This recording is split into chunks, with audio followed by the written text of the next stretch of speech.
Welcome on in, everyone, to Let's Talk Utes. We'll be recapping Utah's dominant victory over UCLA today. I'll just run through a little bit of what happened in the game to start off here. In the first quarter, Utah started off super strong, 13-0, with two rushing touchdowns. Wayshawn Parker, 13-yard run, and Smith Snowden, 8-yard run. Second quarter, Utah scored another touchdown, but UCLA also scored one as well. Lander Barton getting in tight end, 14-yard pass from Devon Dampier. And then Anthony Woods, 19-yard pass from Nico Iamaleava. So halftime score 20-7 Utah. And then I think they messed this up on the ESPN Gamecast because we actually got a field goal right before half. It was 23-7, 54-yarder for Dylan Curtis. Mm-hmm. And then in the third quarter, UCLA starts first drive of the third quarter. They go down and they get a field goal. Then Utah goes on a 20-play, 9-minute drive to put in a touchdown, 30-10, and it was just all Utah from there. Fourth quarter, two more touchdowns. Down Bentley, 2-yard pass from Dampier, and Naquari Rogers, 1-yard run to finish it out for the 43-10 score. I mean, I think this was better than any of us predicted. It's one of the most hyped games in recent memory. Landon, start us off here. Yeah, I mean, this game, it exceeded my wildest expectations in every good way.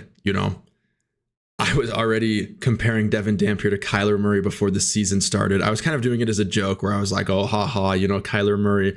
But then like Matt Leinart comes out and he's like, man, this dude's like Kyler Murray. And I'm like, geez, If that's not a way to make your appearance starting for Utah, then I don't know what is. Like Devon Dampier, he truly left an impression, I think, on anyone who stayed up late enough to watch this game. I don't know what more we could have asked for from the offense. The offense was very unpredictable, very creative, great mix of the quarterback run and pass. One thing I love about Dampier, and he mentioned this in the post-game press conference, he says, I'm not prioritizing passing. I'm not prioritizing running. I'm doing whatever play is going to help us win the game. He's all about winning the game. So 16 carries, 87 yards for Devon Dampier, 1 touchdown, 21 of 25 passing, 206 yards, 2 touchdowns. Absolutely awesome game. Great statement for Utah's offense to make. Like the biggest question mark for Devon Dampier coming into Utah is one, can he level up his playing for the P4, but also his accuracy. I mean, 84% completion percentage is unreal. Yeah. It's incredible. And so I'm not saying he's going to keep that up throughout the season, but if he can keep it above 65%, which I feel like the offense is completely doable with the type of plays that we're running, it's going to be impressive season. The dude's going to average, I don't know, I'm awestruck. I'm the biggest optimistic when it comes to Utah football, especially in the group of us three. I mean, to start the game, it was just like, hey, boys, I'm so confident we're going to win this 42-7, just as a joke, just like trying to get our minds to kind of mess around. Weird. You were right. The closest prediction. More points than I thought we were. I mean, Landon and I were like, no, it'll be close. And then Ethan was right, 42-7. 21-14. We're not going to be able to do anything. Yeah, I changed my prediction. I lost faith. I changed my prediction to 21-14 for UCLA winning. Well, I think you just see how many teams looked so sloppy offensively in week one. And we were like, that's probably going to be us. But it just wasn't. I mean, Dampier's the story. I mean, he barely put a foot wrong. I mean, every pass was on target. Even the ones he missed were honestly deep shots that were on the body of the receiver. It was just good defense or PI in some cases. Wayshawn Parker looked incredible. Naquari Rogers looked great. He is definitely the change of pace back that is amazing to have with someone like Wayshawn. And then who would have thought Smith Snowden was the number one weapon for Utah football offensively outside of Devon Dampier? I knew he had some packages. I knew he might get some play in the offensive side of the ball, but dude looks like he's going to be Sione Vaki 2.0. This is awesome. Man, I mean, I will say that's my one concern though. It's not it's there's nothing wrong. I mean, Jason Beck can't do no wrong in my eyes so far, if anything. But if you have I mean, we had three of what like 7 pass catchers were defensive players. That's a little concerning if I'll be 100% honest. But I mean, if it works, it works. Yeah, something I want to talk about too, just staying on Dampier for a little bit longer. The sack avoidance, seeing is believing. It's like, I had no idea if that would translate like it did to the power 4 level. Cause I'm like, oh, he's playing G5. He's in the Mountain West. Like, he might just be way more athletic than these guys. Like, there's definitely a possibility that just doesn't work in P4, but it totally worked. He had that one specifically. Guy is rushing from the blind side, got off his block super quickly, pretty much unblocked. Devon doesn't even see him until the guy has his hands on him, somehow spins out of the tackle, runs across the whole field and gets 4 yards. He was like 15 yards deep in the pocket when this guy almost sacked him. That was so nuts. Yeah, that was so nuts. I mean, that was like a near safety that he turned into like a positive play. Well, and then there was another one, unblocked rusher coming off the left side from the defense's perspective.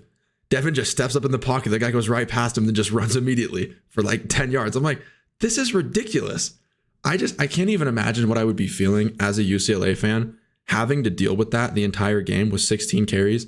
He had so many scrambles. He had so much time back there in the pocket. And I thought it was funny. Logan Fano was interviewed after the game, and he's like, I'm glad someone else's defense had to deal with what we've been doing all fall, trying to keep this guy contained and tackle him behind the line of scrimmage. He's like, I'm glad that you guys get to see it now, and you know what we've been dealing with.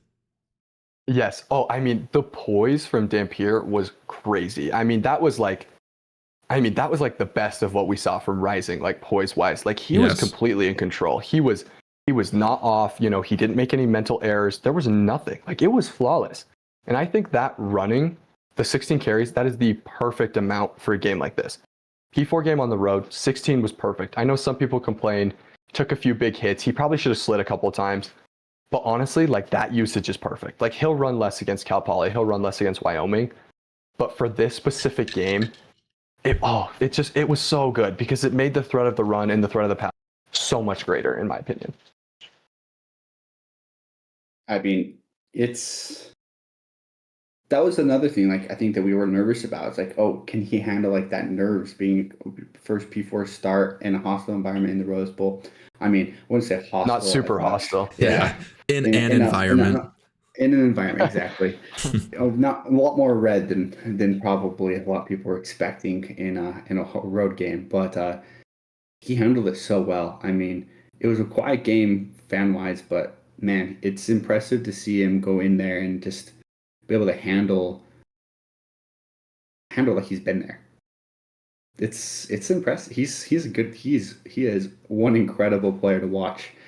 I think that was one thing that like just still hasn't stuck to me. Like this is not an Andy Ludwig offense. This was a dynamic, fun, energetic offense. Like wow, this put like the national media on notice, not just like the local. Like wow, this team is kind of interesting. 43 points. Watch out. I think Dampier was obviously the story of the game, and I just loved his demeanor. Like I feel like usually when someone plays so well and they have a big game, there's like a big deal made about it. Like wow, like that was like the greatest game of your career, but like it didn't feel that way to me. Like it felt like Dampier expected this. Like it felt like everybody expected this, which is like that's a good sign for me going forward. Yeah, I mean tying that in with the offensive line, you heard him in fall camp. He said, usually a quarterback has 3 seconds, then you've got to move. And he's like, he's been saying in fall camp, I have 5 seconds, I have 7 seconds. That completely played out. Like Dampier's expectations, it seems like he truly just met his expectations for the game tonight. Like I got that feeling as well from the press conference, from the way he was celebrating, seemed like a great team guy, supportive of his teammates, but it was like, felt like he had been here before. This is what he expected. He wasn't like going crazy or anything.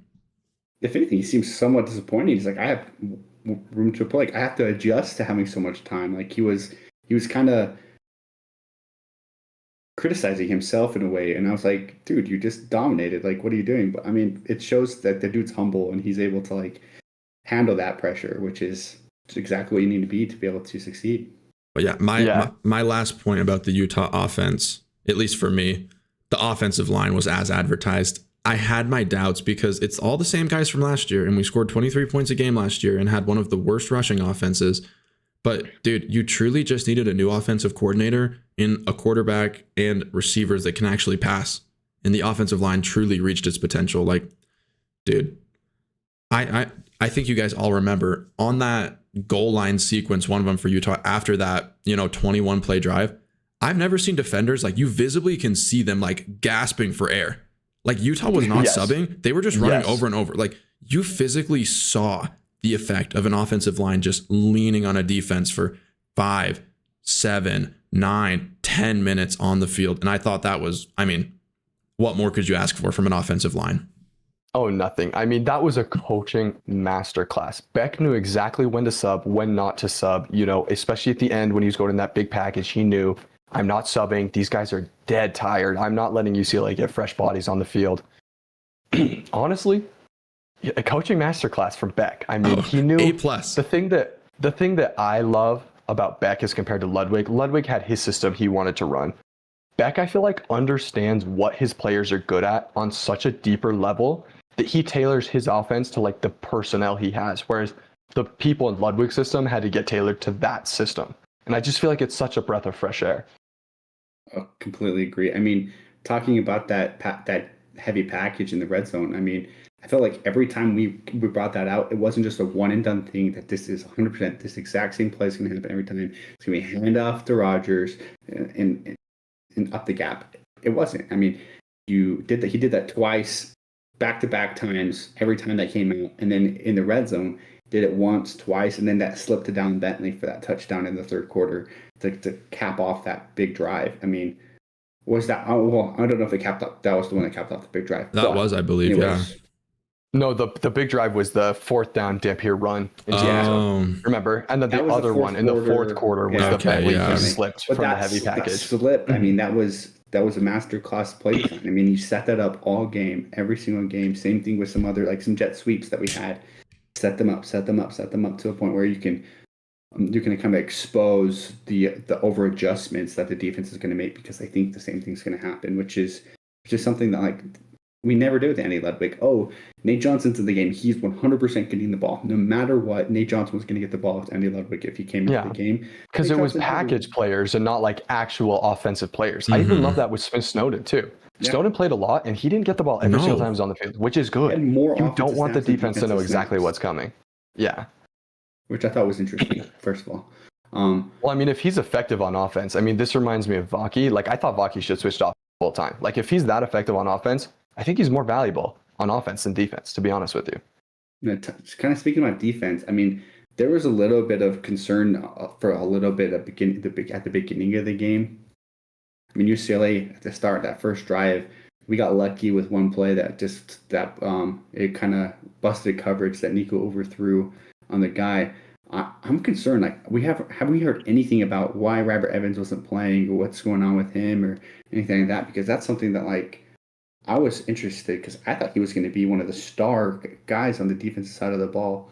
Yeah. I mean, I haven't heard much on Rabbit, to be honest. I think it was just, something minor that was banged up, because like he was there with the team. It seemed like he was warming up. It just, yeah. I mean, I do think the Richie hurt us on defense. Yeah. Yeah. We're not big fans of that man, but Landon can definitely go into it if he wants to. I mean, I'm not a defensive coordinator, so it's like I'm not going to say anything. Like, I know exactly what was going wrong, but I do think that missing Rabbit Evans for sure was a big void. But I also want to give credit to Nico and Tino Sunseri, their offensive coordinator. I thought Nico actually played really well. His weapons and wide receivers and offensive line, they kind of let him down, truthfully. He had a few completions that should have been caught, or he had a couple he just missed, but Nico was reading the field at a high level, and his arm talent is there. Nico is a good player. Like, that is one of the best quarterbacks we will face this year. Like, he's big and athletic. He's fast, can break, contain in the pocket. He's dangerous. Like, they only scored 10 points. I'm not going to be too harsh on the defense. They only scored 10 points, boys. Like, that's really good. I honestly thought he made so many plays, and they were just so small percentage off, where like I think that if they clean up just a couple tiny things, it's probably like a 43-24 kind of game, because they could move the ball when it was going. Wide receiver drops, tiny overthrow, I mean, these are all the reasons that, in the preview of this game, we said good to get them week 0 because they're not going to be completely dialed in. It's a completely new scheme coaching. I think we definitely saw that like come to fruition. Mm-hmm. Yeah. I would say, like, talking more about the defense, the position group that I was the most pleased with was the defensive ends. I mean, John Henry Daly and Logan Fanu looked incredible. They were the probably 1 and 2 best defensive players on the field tonight. And I thought Daly impressed me. He's a That was beast. some good stuff. 2 sacks yeah, for Daly. That was some good stuff. Yeah. 4 sacks overall for the team. That's pretty solid.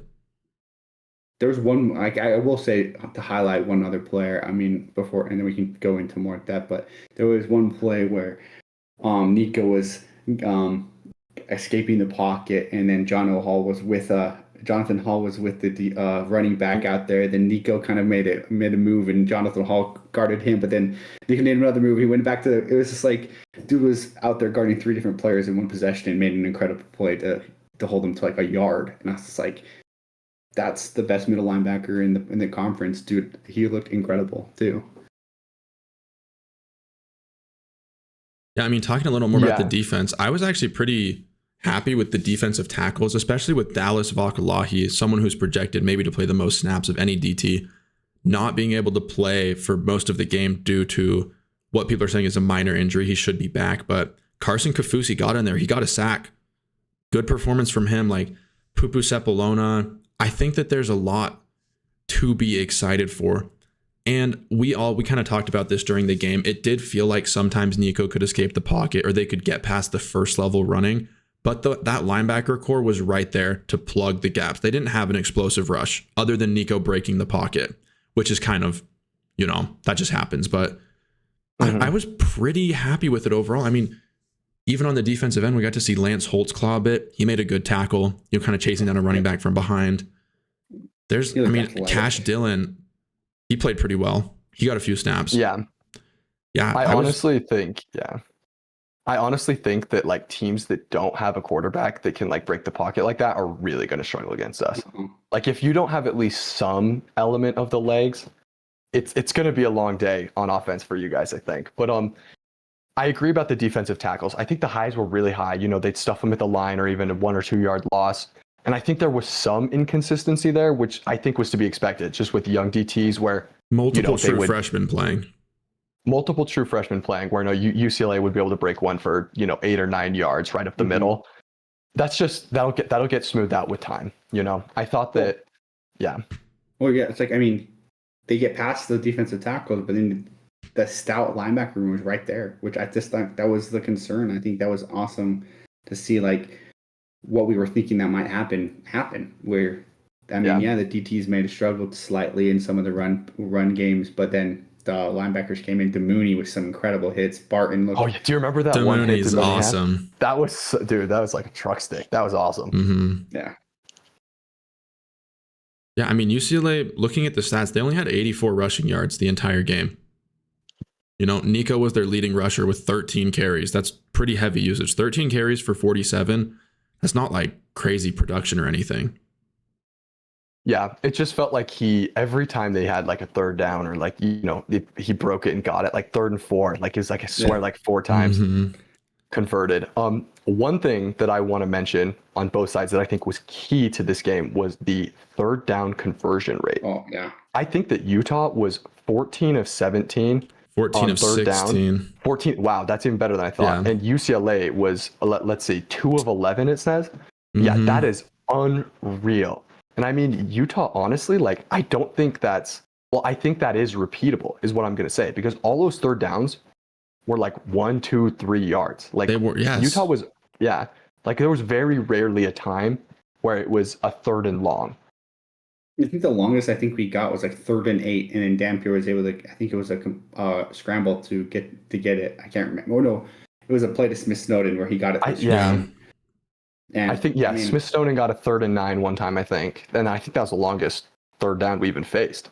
Yeah, and I mean, what I thought was impressive was obviously the holding UCLA to 2 and 11. The slight concern is they were 3 for 4 in 4th down conversions. So when they were close enough to get it, they were completing them at a pretty high clip. So that's something to kind of look out for. I mean, 2 of those were like half yard. I'm not too concerned. That's just the nitpick. I mean, that's something that maybe like the inexperience at DT maybe can help us in that. Maybe with the experience they get.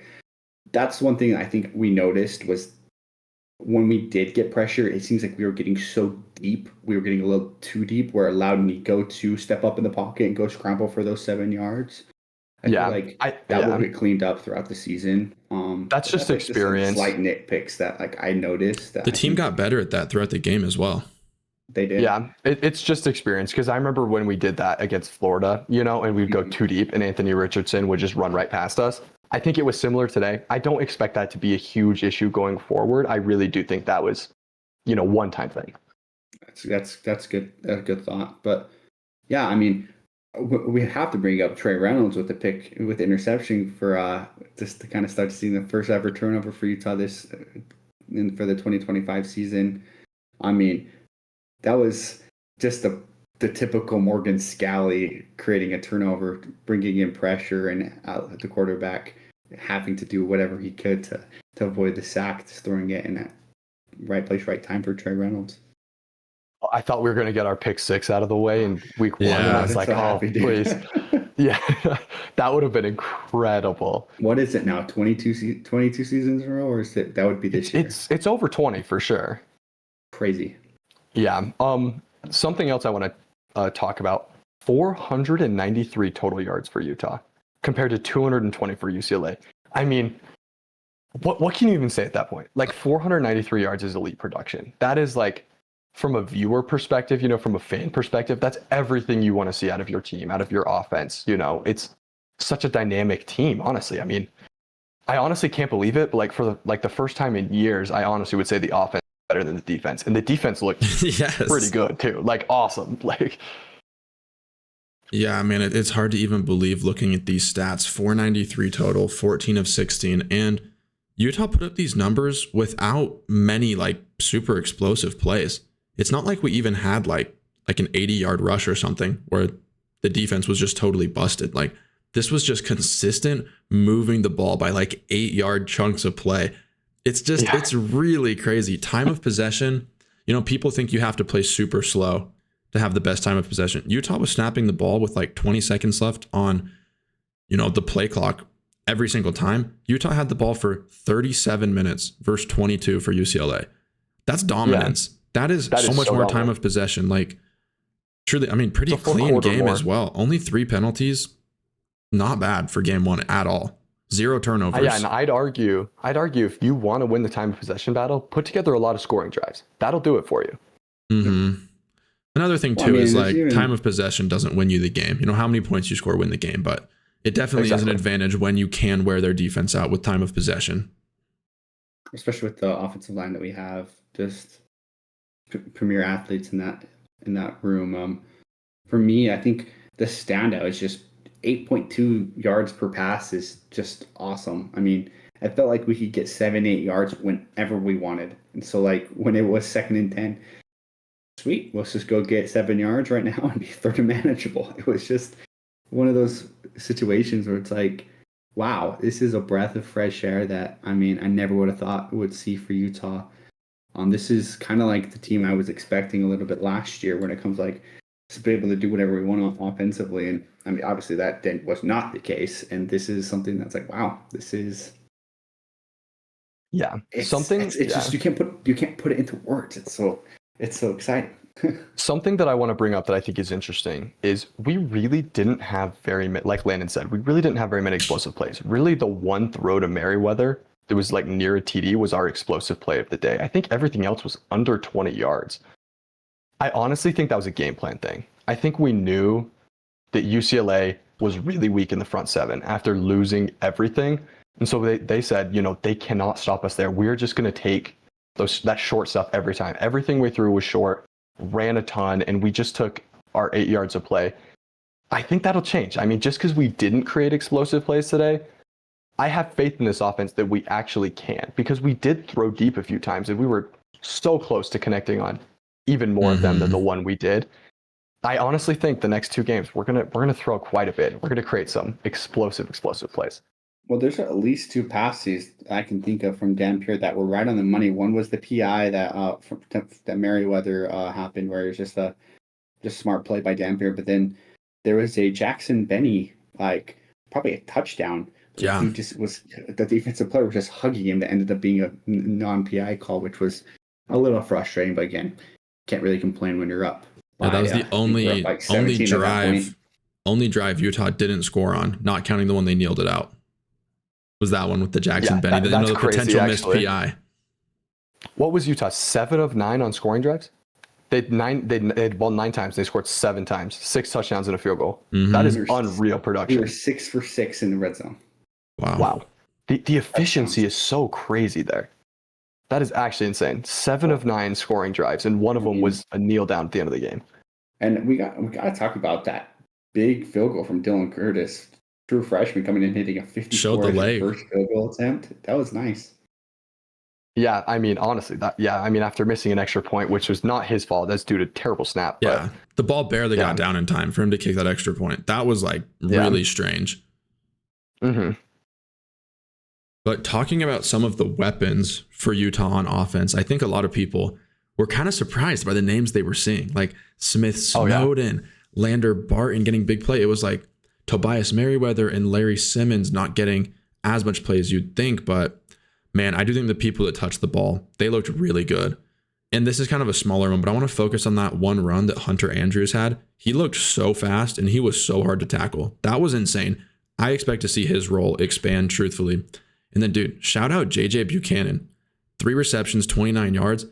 That dude, he's just one of those guys that has elite body control and he's very athletic. Like when he caught that ball, getting hit, taking the contact, keeping balance, then just the clean spin move. Like just feeling that pressure coming in and just the clean spin move, avoiding the hit there and getting a couple more yards. Really excited for what JJ Buchanan could potentially do this year. Yeah. Oh, yeah. I think the tight end room was a huge benefit in this game, which is not what I was expecting at all. I mean, I thought Bentley played great. I mean, he doubled his production from the entirety of last year in this game. JJ Buchanan obviously was a great target downfield. He looked huge and he looked fast. Yeah. And Hunter Andrews, I mean, ditto. I mean, what can you even say about that? I think that his role will expand going forward, like Landon said. I honestly think that with the game plan, I really feel like we were hiding a lot of stuff still. Like, is it weird if I say that, like, we didn't use a lot of, like, what we could have done as well still? Well, I mean, guys like Larry Simmons who didn't have any, like, counting stats, but, like, he had two plays where it's like he got open.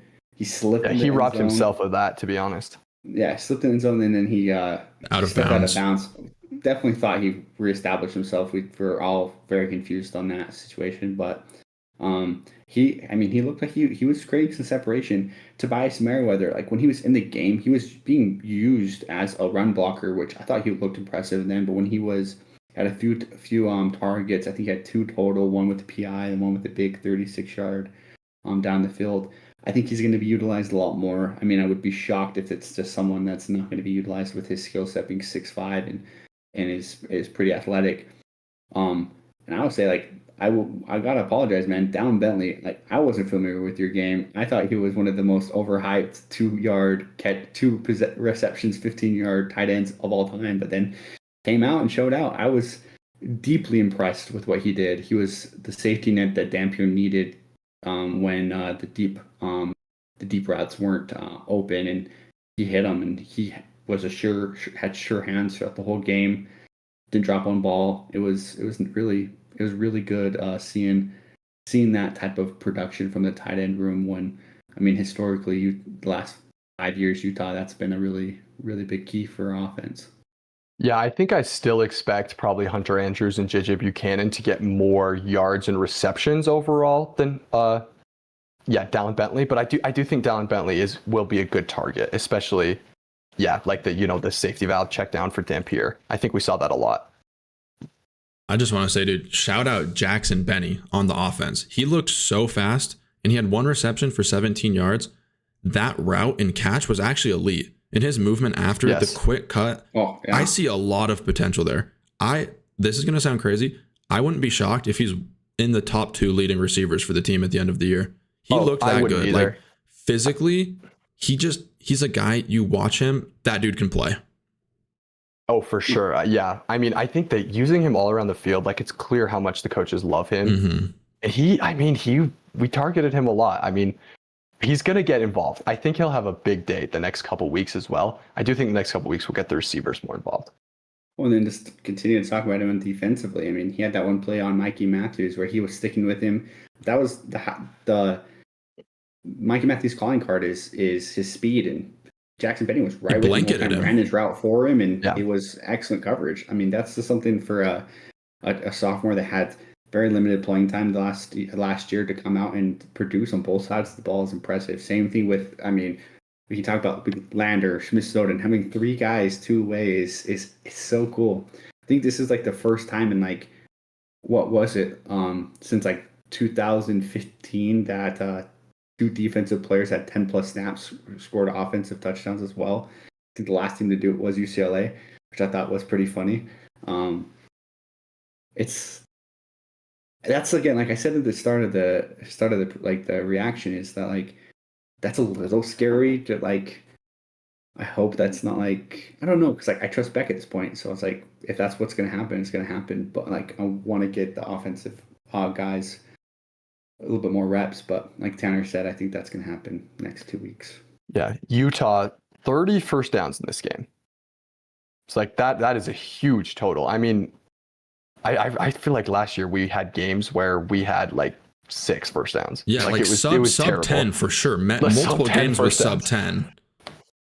I mean, I wonder how many we had total last year. Had to be like less than 200 for sure, right? Like less than 200 over the whole year. Maybe a little more. I don't know. I think less, dude. I think less too. But UCLA was moving the ball better than Utah did in many games last year, and they had 14.